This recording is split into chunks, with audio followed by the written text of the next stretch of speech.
Au Tchad, les conseillers nationaux ont voté le lundi 9 décembre 2024 à 91% la proposition de résolution portant élévation à la dignité de maréchal, le président de la République Mahamat Idriss Déby. Cette distinction est proposée pour honorer les grandes victoires militaires remportées par le chef de l'État, mais aussi pour avoir tenu ses promesses électorales concernant la souveraineté nationale.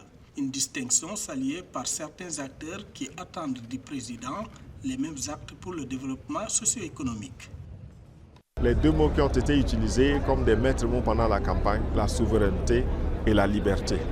Le chef d'État s'est engagé à incarner la souveraineté et la liberté. Et je crois qu'après une première décision qui a été forte, celle de la nationalisation des actifs des Sceaux, aujourd'hui nous sommes passés à une seconde action forte. C'est donc la rupture de l'accord de coopération militaire pour réévaluer les différents domaines de la coopération. Même si certains acteurs politiques estiment que cette élévation à la dignité du maréchal est très tôt pour le président de la République, Mahamat Idriss Déby, certains citoyens soutiennent cette distinction honorifique. Ils estiment que sous son autorité, le chef de l'État a su moderniser l'armée et sécuriser l'ensemble du territoire en dépit de la situation sécuritaire difficile dans la région. Je soutiens les forces de défense et la sécurité parce que c'est eux qui sécurisent le pays.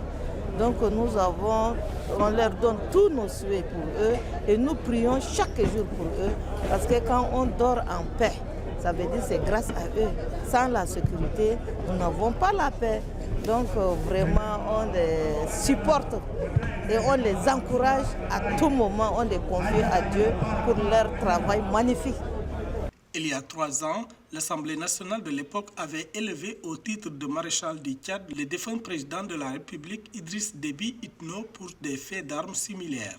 Il avait mené pendant 1 mois une attaque contre des terroristes de la secte Boko Haram dans la même région du lac Tchad.